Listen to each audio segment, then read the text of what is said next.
तीसरा अध्याय। हर कृष्णा हरे हरे राधे। मेरे श्री कृष्ण प्रेमियों, आपका मेरे इस love gold Priyanshu YouTube channel पर हार्दिक स्वागत है।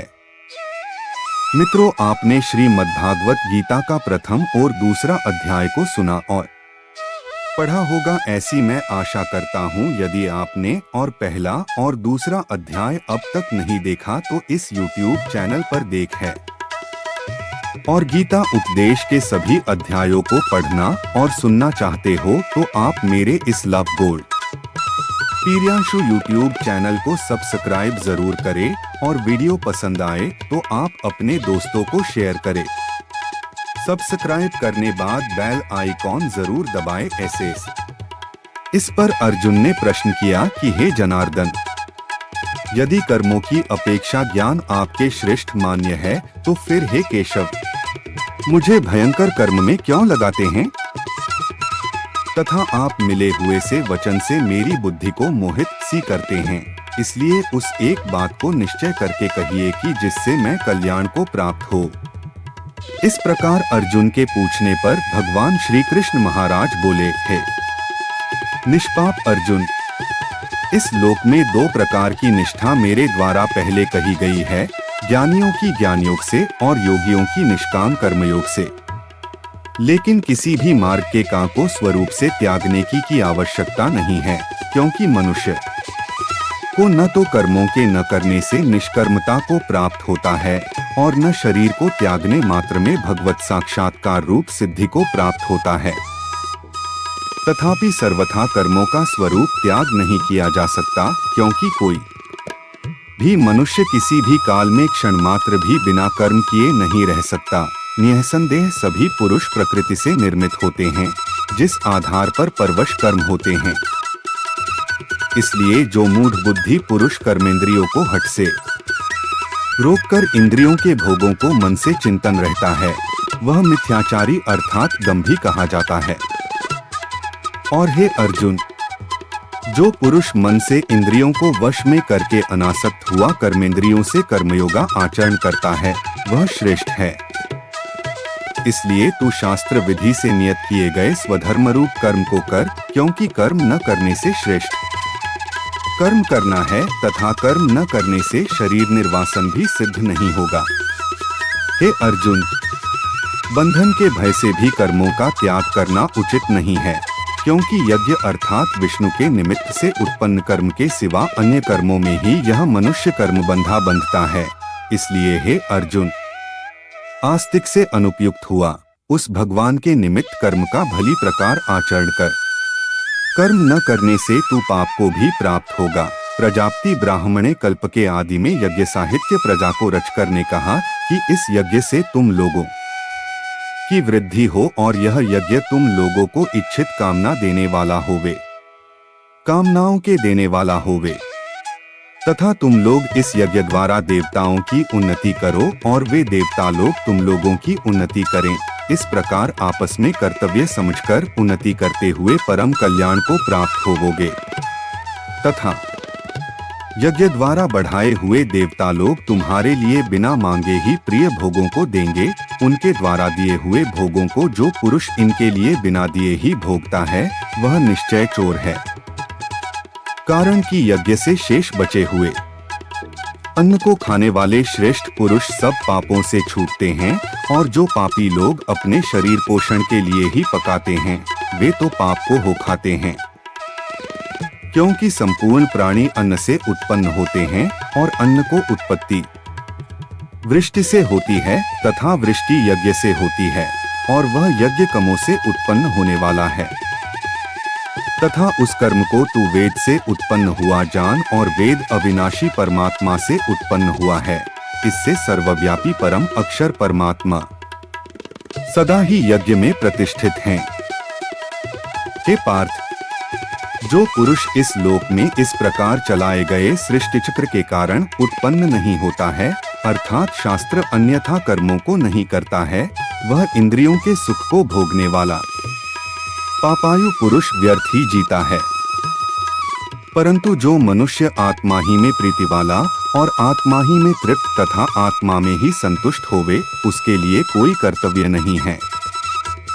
क्योंकि इस संसार में उस पुरुष का किए जाने से भी कोई प्रयोजन नहीं है और न किए जाने से भी कोई प्रयोजन नहीं है, तथा इसका संपूर्ण भूतों में कुछ भी स्वार्थ का संबंध नहीं है, तो भी उसके द्वारा केवल लोकहितार्थ कर्म किए जाते हैं। इससे तू अनासक्त हुआ। निरंतर कर्तव्य कर्म का अच्छी प्रकार आचरण कर, क्योंकि अनासक्त पुरुष कर्म करता हुआ परमात्मा को प्राप्त होता है। इस प्रकार जनकादि ज्ञानी जन भी आसक्ति रहित कर्म द्वारा ही परम सिद्धि को प्राप्त हुए हैं।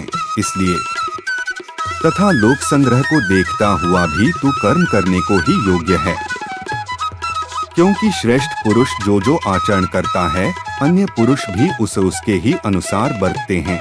वह पुरुष जो कुछ प्रमाण कर देता है, लोग भी उसी के अनुसार बरतते हैं।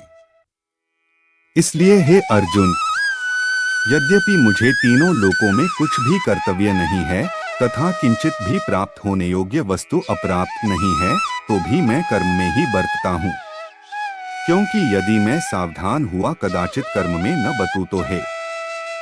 अर्जुन, सब प्रकार से मनुष्य मेरे बर्ताव के अनुसार बरतते हैं, अर्थात बरतने लग जाएं। तथा यदि मैं कर्म न करूं तो ये सब लोग भ्रष्ट हो जाए और मैं वर्ण संकर का करने वाला हूँ तथा इस सारी प्रजा का हनन करूं, अर्थात मारने वाला बनूं।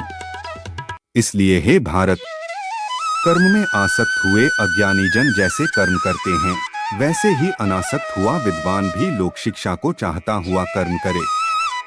ज्ञानी पुरुषों को कर्मों में आसक्ति अश्रद्धा उत्पन्न नहीं हुई कि तू स्वयं परमात्मा के स्वरूप में स्थित हुआ और सभी कर्मों में अच्छे प्रकार दिखाई देते हैं।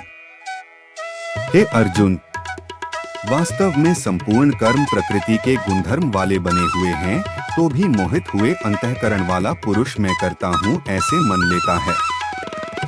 परंतु हे महाबाहो, गुण विभाग और कर्म विभाग के तत्व को वाला दर्शन ज्ञानी पुरुष संपूर्ण गुणधर्मों में वृद्धि होती है, परंतु उनमें कोई कमी नहीं होती है। और प्रकृति के गुणों से मोहित हुए पुरुष गुण और कर्म में आसक्त होते हैं। उन अच्छे प्रकार न संकेत वाले मूर्खों को अच्छे प्रकार देखने वाला ज्ञानी पुरुष चलायमान न करे। इसलिए हे अर्जुन, त्रिध्यान निहित चित्त से संपूर्ण कर्मों को मुझ में दान करके आशारहित और ममतारहिता संतापराहित हुआ युद्ध कर।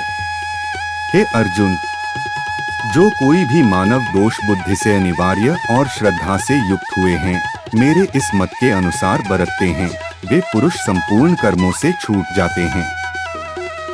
और जो दोषचित्र वाले मूर्ख लोग इस मेरे मत के नहीं बरते हैं, उन संपूर्ण ज्ञानों में मोहित चित्त वालों को तू कल्याण से स्थापित हुई ही जान।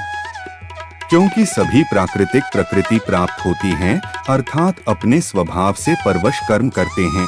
ज्ञानवान भी अपनी प्रकृति के अनुसार चेष्टा करते हैं, चेष्टा करता है और नष्ट करता है, फिर इसमें किसी का हाथ क्या चाहता है।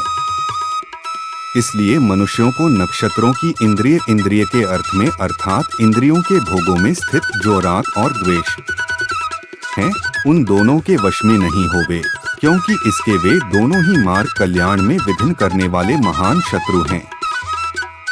इसलिए इन दोनों में एक धर्म का आचरण करने की चेतावनी दी गई है, क्योंकि अच्छे प्रकार का आचरण करते हुए दूसरे के धर्म से गुण निकालने वाला भी अपना धर्म उत्तम होता है। अपने धर्म में मरना भी कल्याणकारक होता है और दूसरे का धर्म व्यवहार करने वाला होता है। इस पर अर्जुन ने पूछा कि हे कृष्ण, फिर यह पुरुष बलात् लगाए हुए के सदृश न चाहता हुआ भी किससे प्रेरा हुआ पाप का आचरण करता है। इस प्रकार अर्जुन के पूछने पर श्री कृष्ण महाराज बोले, हे अर्जुन, रजोगुण से उत्पन्न हुआ यह काम ही क्रोध है।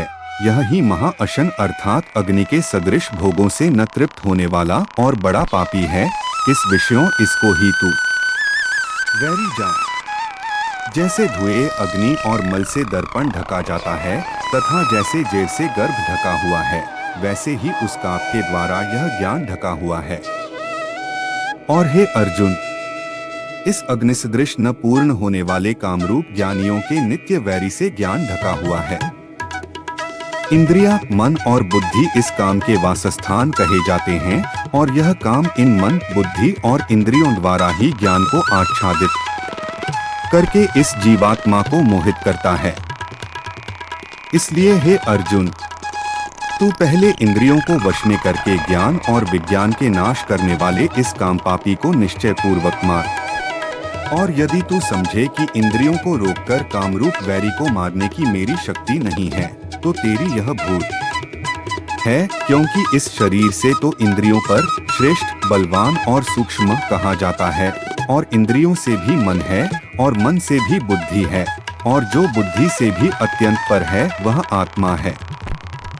इस प्रकार बुद्धि से पर अर्थात सूक्ष्म और सभी प्रकार बलवान और श्रेष्ठ अपने आत्मा को ज्ञान और बुद्धि के द्वारा मन को वश में करके है महाबाहो।